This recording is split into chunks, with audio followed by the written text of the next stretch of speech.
Bienvenidos a una nueva entrega de Mejor Dicho. Gracias por permitirnos entrar en sus hogares. Es algo que siempre les cuento, que hacemos con mucha alegría, pero también con mucha responsabilidad. Nos gusta que nos hagan por lo menos por 30 minutos parte de su familia. Como ustedes ya saben, estamos acá en la Cooperativa de Ahorro y Crédito Piedra Alta, el lugar que generosamente nos abre las puertas y nos permite trabajar tan cómodamente, aparte de un lugar tan cálido y tan especial. A Mónica Villa, su presidente, en nombre de ella, a todos los socios cooperativistas, las gracias por este magnífico lugar que nos permiten acceder. La realidad del mundo ha cambiado, lamentablemente, no producto de cosas buenas, sino por el ingenio del hombre también.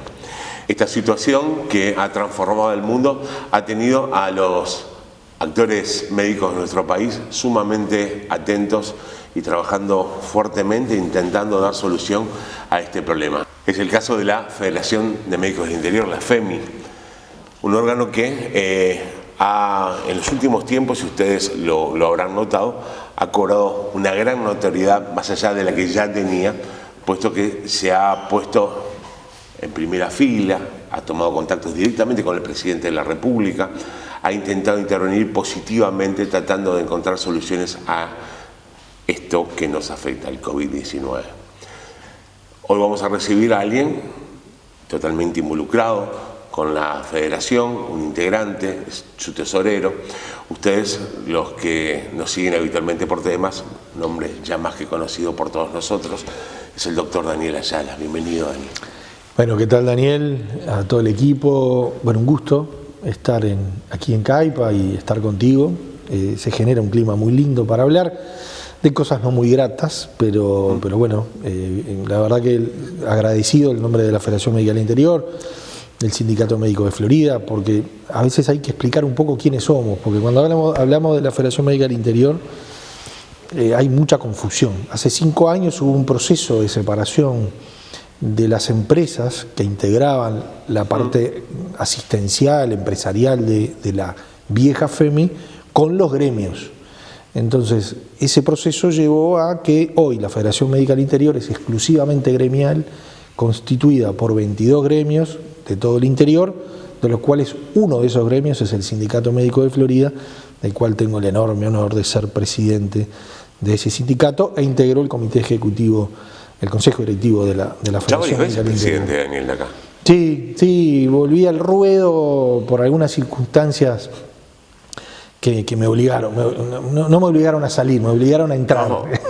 Y es un lugar en donde lo quiero muchísimo, ¿no? Y bueno, se dieron las circunstancias como para volver y para generar equipo y para atraer gente nueva, que es la que tenemos allí, que van a tomar la posta. Uno ya está veterano, pero bueno, con las ganas de siempre, como tú decías, Daniel, la Federación Médica del Interior, desde ese punto de vista absolutamente gremial e independiente, le dio la posibilidad de jugar como un actor importante, sí, ¿no? Que cuando a veces desde el interior es muy difícil. Sí. A eso quiero. Nosotros tenemos el gran gusto, nos sentimos muy honrados de haber sido también elegidos por la gente de Multimedia de la República, de TLR, para nuestro programa difundirlo a nivel nacional. Y entre las cosas que les mostrábamos y les queremos contar siempre, que quizás desde Montevideo no lo puedan percibir, y lo digo como montevideano, porque lo pude ver una vez que me fui, vivimos en mundos totalmente iguales y diferentes. Nuestras realidades no son las mismas. Y muchas veces la masa, la gran masa, que es la que vive en la capital, recibe informaciones que son absolutamente sesgadas porque son por un grupo de personas nada más, que sí pertenecen al sector, sí pertenecen a un área, pero que no son representativos de la unidad nacional. Sí, tal cual. Cuando hablamos de FEMI, ¿no? Caso contrario, porque acá podemos decir, no, pero está el Sindicato Médico del Uruguay. Sí, pero es macrocefálico. Está todo el 90 sí, y pico. El Sindicato del Uruguay tiene una impronta muy fuerte en Montevideo, más allá de tener presencia puntual en el interior. Yo siempre lo pongo, las comparaciones son odiosas, pero para entenderlo es como la AUF y la OFI. Bueno, nosotros somos la OFI. Nosotros somos los que estamos en territorio del interior, con la diversidad que tiene el interior, porque no hay un solo interior, como a veces se visualiza desde Montevideo, ¿no? Cuando dice, bueno, el interior necesita tal cosa. Si hay algo que no es, y he aprendido que somos homogéneos, no es. No hay. Y lo que pasa es que uno, cuando va aumentando la atención a los territorios, uno se da cuenta de las diferencias. Incluso una de las cuestiones que podemos hablar después es que donde nosotros hacíamos hincapié era justamente eso, que las medidas, que las políticas se adaptaran a esa diferencia territorial que había de comportamiento de la pandemia y también desde las potencialidades que tiene cada territorio. Existen departamentos, pero no hay 18 interiores siquiera, hay muchísimos más. Y como no hay un solo Florida, hay cuántos Floridas hay en esta extensión de 200 y pico de kilómetros, de una punta a la otra, que es como ir de Montevideo a Paso a los Toros. Entonces, en esa variabilidad la que tiene el país, nosotros lo que tenemos al estar en esos territorios, con quienes trabajan y tener contacto con quienes están allí, bueno, nos da esa riqueza, no solo de información, sino de visión de cada lugar. Y a veces fuimos escuchados y otras veces no tanto. Sí, es verdad, pero el intento de ustedes es permanente. Y eso lo tengo que reconocer. Muchas veces discrepando con opiniones de ustedes, como ciudadano, entendiendo, pero también, digo, no me gusta eso esto cuando te definen como sos de izquierda, de derecha, de centro, como que ya te sesgan, ¿viste? Ya perdiste la opinión propia, la capacidad. A mí me gusta sentirme más libre en ese sentido, pero en ese aporte, ¿no? En esa capacidad que vos me planteás de decir, bueno, charlemos, conversemos, marquemos y busquemos puntos en común. Y la actitud de la FEMI, coincidente o no con el público o con quien sea, fue de aporte y es muy notorio y empieza a tener ese interior que, aunque sea tan diferente en sí mismo. Sí, pero tiene, ¿sabés qué pasa? Hay diversidad, sin duda, pero hay un comportamiento que hace a la gente del interior, y yo creo que FEMI resume ese comportamiento que tiene el interior.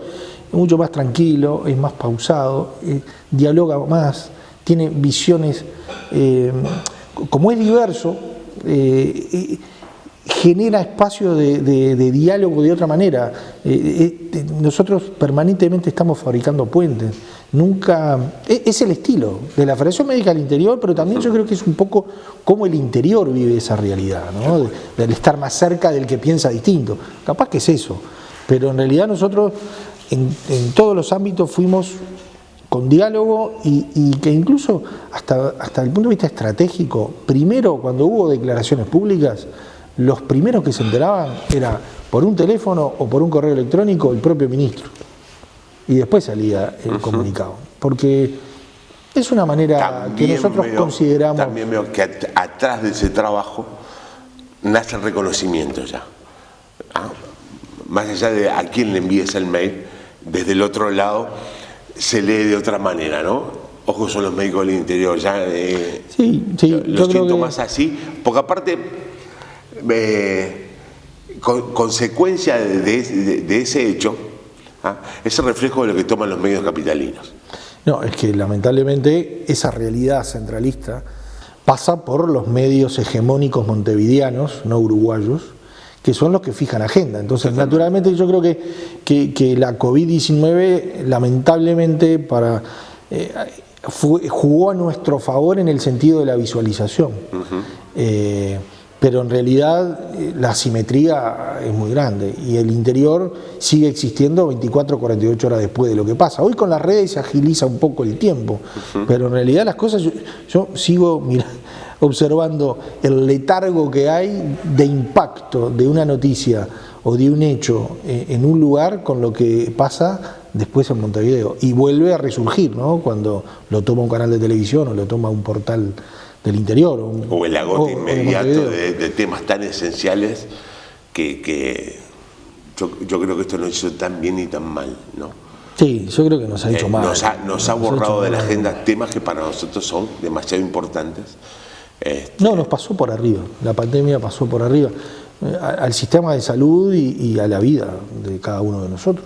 No. Tengo que hacer la primera pausa, Daniel. A la vuelta vamos a hablar ya del trabajo gremial y de todo ese, yo creo que han sido como una catarata de propuestas y constantes que la federación, la federación como gran cabeza, pero los gremios médicos del interior impulsando todas esas medidas. Con el doctor Daniel Ayala, tesorero de la Federación Médica del Interior, pero además presidente del Sindicato Médico de Florida, aquí, mejor dicho. Vengan mis amigos, que la fiesta está acá, que esta noche para cenar.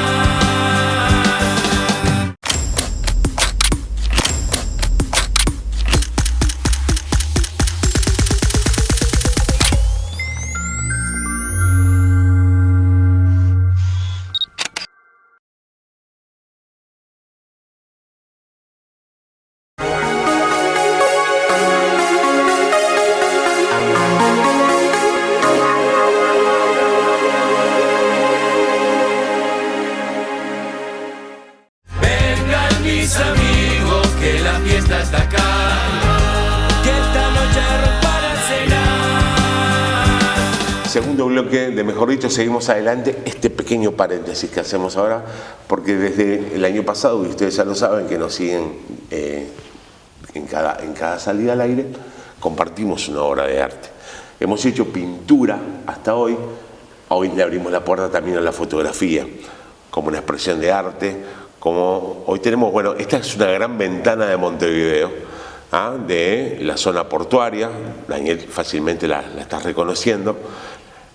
No es por falta de respeto, te hubiéramos puesto unas hermosas fotos que también Estudio Fotofilm tiene del buceo, pero pensamos, digo, bueno, nosotros montevideanos, punto de nostalgia, el Cerro de Montevideo, lo miramos como lugar geográfico no deportivo, lo vamos a entender así. Sí, estoy hablando. Hay que ser loco del Topollillo, un hombre de Huracán Museo conversando con un hombre hincha de Racing. Mire vos, y acá en Florida, ¿no? Totalmente atípico, absolutamente, más que extraño. De eso se trata, de la novedad del programa, eso me gusta. Este es un trabajo de la gente de Estudio Fotofilm, hace estos tipos de trabajos. 094-723-933. Si me preguntan, ¿están a la venta? 094-723-933. Hoy creo que se vende todo. Daniel, el protagonismo del FEMI, estábamos hablando en un momento que también es lindo recalcarlo, porque usando la expresión vieja, cuando las papas queman hay que decir presente, ¿no? Y ustedes están diciendo presente. Sí, no, siempre desde la voluntad y la vocación de diálogo, como yo decía en el bloque anterior. Nosotros tuvimos permanentemente contacto con las autoridades, ya sea con el ministro, con el equipo del ministerio, bueno, llegamos a hablar con el presidente de la República, sí, con las autoridades de ACE, también a nivel del Parlamento, en los distintos ámbitos de las comisiones, y bueno, llevando la voz del interior y creyendo un poco en sintonía con lo que la comunidad científica, toda, el GACH como gran estandarte, sí, pero también el resto de las gremiales médicas, convencidos de que en primer lugar en el 2020, ubicándonos en el 2020, nosotros realmente vimos con muy buenos ojos cómo se fue desarrollando la política sanitaria con respecto a la COVID-19, y creo que fuimos además fuimos ejemplo en el mundo. Las cosas cambiaron y bueno, tomaron otro rumbo a partir de marzo, abril. ¿Sabían que iba a cambiar? Sí, en realidad... el milagro había sido antes. En realidad todavía no sabemos, es mucho más lo que no sabemos, pero sí lo que sabemos es que esto nos podía pasar. Y esto en diciembre, comenzó noviembre, diciembre, y nosotros empezamos desde la Federación Médica del Interior a dar nuestra postura a nivel público y reclamando, porque ¿qué pasa? Lo que sí siempre nosotros reclamamos, con la mirada desde el interior, era el tema de la frontera seca y el problema enorme que teníamos con Brasil.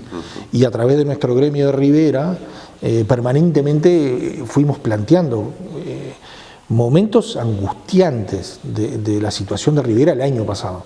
Pero bueno, era una cuestión casi puntual que después se fue transformando en lo que es hoy. Hoy estamos en el peor momento de la pandemia, e increíblemente tenemos la cara de la moneda con una cara, que es la vacunación, que nos pone casi como ejemplo en el mundo, y el otro es los muertos y la cantidad de casos, pero sobre todo los muertos que tenemos, que nos pone en el peor lugar del mundo. Es como algo más que paradojal, ¿no? Algo evidentemente nos está ocurriendo que no estamos haciendo bien, que es lo que nosotros estábamos indicando para bajar ese número de muertos y de casos. Naturalmente, te decía de lo de Rivera, esto se fue transformando en reclamos que eran, bueno, hagamos medidas puntuales de acuerdo a los territorios. ¿Por qué? Si yo hago una medida de restricción de movilidad igual para todo el país, pero resulta que Flores o Colonia están en un índice de Harvard que es casi amarillo, inexistente, ¿por qué vamos a hacer lo mismo en Rivera o en Artigas o en Cerro Largo o 33?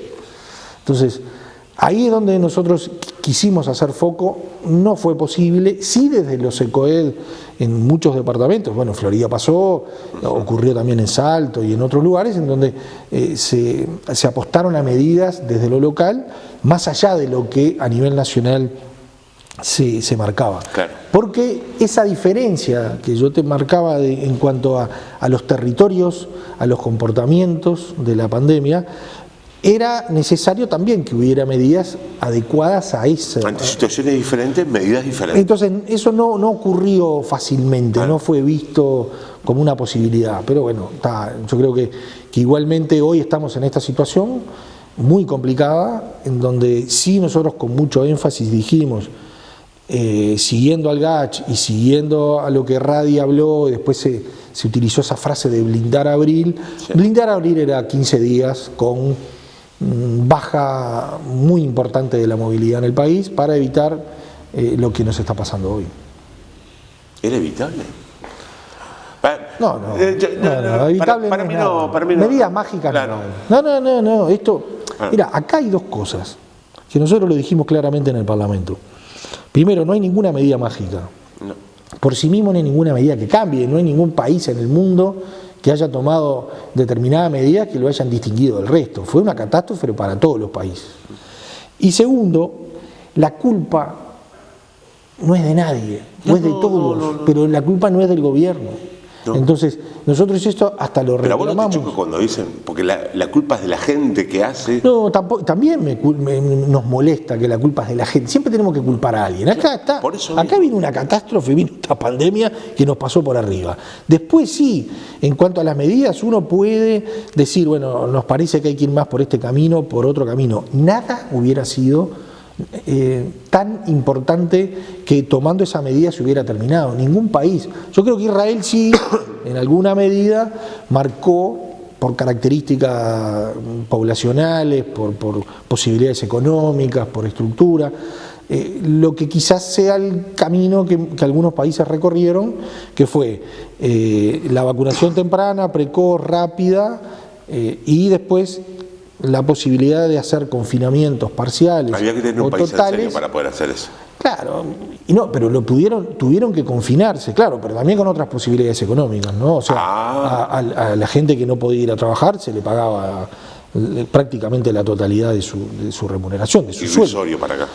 Entonces yo creo que sin que eso pasara, nosotros lo que esperábamos era que en abril nosotros con plena vacunación, si no tenemos más cuidado con la restricción de movilidad, corríamos el riesgo, este riesgo que tenemos hoy, de tantos muertos, pero además de los países que vacunaron y no se confinaron mucho, fueron estragos, porque hay variantes del virus que generan y bueno, eso después contenerlo el sistema de salud se hace difícil. Como hombre de ciencia que sos, y esta pregunta te la dejo para el próximo bloque, tenemos que hacer la última pausa, esto nos va a dejar, esta experiencia que estamos viviendo nos va a aportar datos y conocimiento. Datos y conocimiento que nosotros tenemos que reflejarlos en políticas, en propuestas políticas, porque tenemos que ser inteligentes. No nos puede sorprender algo nuevo o lo mismo sin haber recogido algo de la experiencia vivida, qué hicimos bien y qué hicimos mal.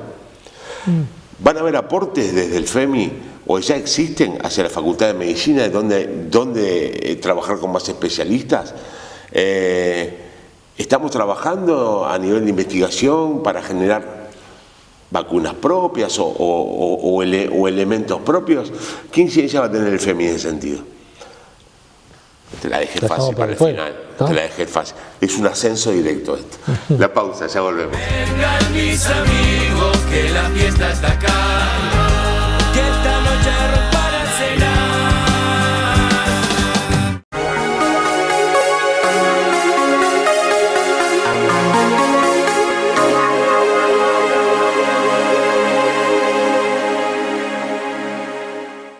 Vengan mis amigos, que la fiesta está acá. Que esta noche para cenar. Último bloque con el tesorero de la Federación Médica del Interior y actual presidente del Sindicato Médico de Florida.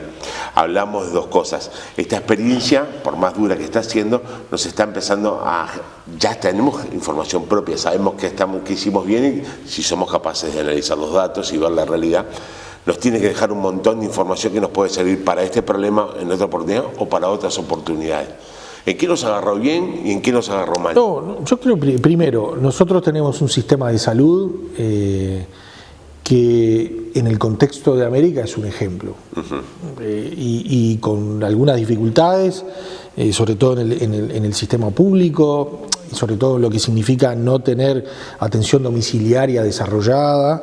Eso es algo que debe de plasmar en realidad y trabajar. De hecho, en este presupuesto había algún intento ese es un déficit que tiene en buena parte de los territorios. Ahí hay que hincarle el diente y trabajar, pero estas cosas son mediano y largo plazo. Ahora, como comunidad científica, nosotros debemos estar orgullosos porque con las limitaciones del caso que hay en la investigación en este país, porque somos un país limitado en su presupuesto y en sus posibilidades, de todas maneras hubo impactos en cuanto a los aportes desde el principio, desde los hisopados, desde la forma de los test, todo el tema de los seguimientos. Todo eso puso en tensión a los investigadores uruguayos que estuvieron a la altura. Y la comunidad científica sin duda estuvo a la altura, y yo creo que el sistema de salud, más allá de su estructura, también, desde la adhesión del personal médico y no médico. Y bueno, esto nos interpela permanentemente. La pandemia en sí y el nacimiento de esta nueva enfermedad hace que nunca pasó que en el momento, con tantos avances científicos como hay en el mundo hoy, uno estuviera mirándolo y tratando de dar respuesta, primero conocer cómo es la enfermedad y después dar respuesta, pero nunca pasó que en forma tan rápida vos puedas responder. Y bueno, muchas conclusiones con respecto a lo que va a ser el después, porque esto arrasó los sistemas del mundo, revolucionó la forma de vida de nosotros, desplazó a todas las patologías, a todo el resto de las patologías, porque la gente se sigue enfermando de las mismas cosas y hoy parece que no se estuviera enfermando de las mismas cosas. Pero como desafío de la Federación Médica del Interior, nosotros seguimos apostando y queremos apostar a que haya desarrollo de investigación y desarrollo como lo hubo en estos últimos años, pero también quedó a prueba en Salto, en Paysandú, en Maldonado, en Cerro Largo, en lugares en donde hay polos universitarios que pudieron desarrollar alguna de estas técnicas y ponerse al frente de la lucha contra la COVID-19. La Regional Norte, en especial, Salto y Paysandú, la Facultad de Medicina, a partir del año pasado, por primera vez, se puede hacer toda la carrera allí en el norte, tenemos mucha expectativa. Y después, bueno, las asimetrías que existen en ACE particularmente, entre Montevideo e Interior, es algo que ya es por demás sabida y nosotros tenemos que ir trabajando yo creo que año a año o cada 5 años tomar conciencia del sistema político de que requiere mayor atención el interior, no solamente en lo que respecta a ACE, sino en cuanto a otras cosas, ¿no? El desarrollo en algunas cuestiones en el interior sigue estando en desigualdad de oportunidad con respecto a Montevideo. Como hombre de ciencia, como son los galenos, la prueba y error y la experiencia es fundamental para el desarrollo, por ejemplo, de vacunas, para el desarrollo de técnicas a llevarse adelante ante diferentes situaciones. Y esto rompe paradigmas, porque que los médicos acepten y promuevan una vacuna que no tiene prueba casi a nivel mundial, rompe paradigmas. No, es que esto puso a tensión a todo el sistema. Ahora, lo que se permitió desde la OMS, naturalmente no... ¿Qué papel la OMS, Sí, fue muy polémico. Hay muchas cosas que son polémicas, sí. Y uno todo el desarrollo de la industria farmacéutica, los intereses que existen, naturalmente los laboratorios desarrollando vacunas, el costo que eso tiene, el dinero que eso mueve, los intereses que hay, esas cosas nosotros no las podemos negar, existen, pero existen no solamente para la COVID-19, existen para todas las enfermedades, ¿no? Claro. O sea, la industria farmacéutica es la industria de las industrias que mueve más dinero en el mundo. El desarrollo de las vacunas, si bien la OMS estuvo con algunas dificultades al principio, después, bueno, se manejó con los criterios de las 3 fases de experimentación, tratando de que, en general, para aprobar una vacuna, la primera fase tenía que estar enteramente aprobada para aprobar la segunda. Sí, señor. En cambio, acá lo que ocurrió fue que empezar a abrir antes la segunda hasta que se aprobara la primera, pero en realidad se aprobaron todas las fases.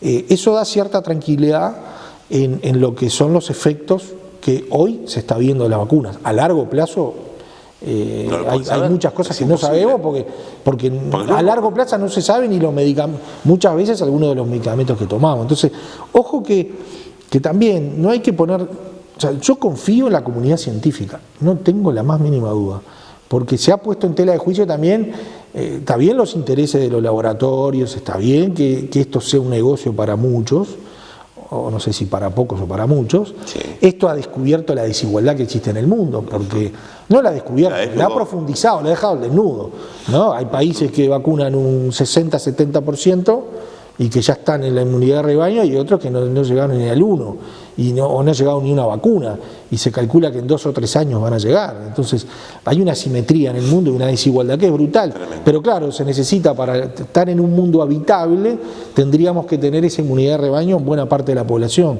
Ya vimos cómo se desarrolla esto.